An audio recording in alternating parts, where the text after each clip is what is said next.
नमस्कार मित्रांनो, लग्नानंतर होईलच प्रेम मालिकेच्या येणाऱ्या पुढील भागामध्ये आपल्याला मोठा ट्विस्ट पाहायला मिळेल.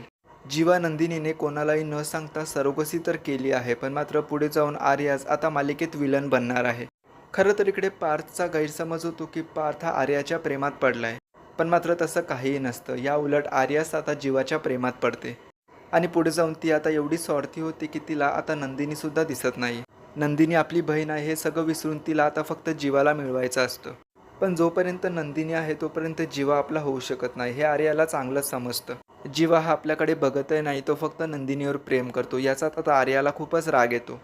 म्हणूनच नंदिनीचा काटा काढण्यासाठी आता नंदिनी तिचा अपघात घडवून आणते आणि या सगळ्यांमध्ये आता वसुआत्या आणि रम्यासुद्धा तिची साथ देतात.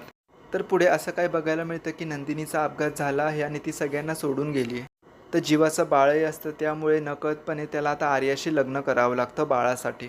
तर नंदिनीचा अपघात झाला असला तरी तिचा जीव वाचलेला आहे, फक्त तिची याददाश्त गेलेली असते. तर पुढे जाऊन जीवा नंदिनीची भेट होते आणि आर्याचा खरा चेहरा जीवाला समजतो.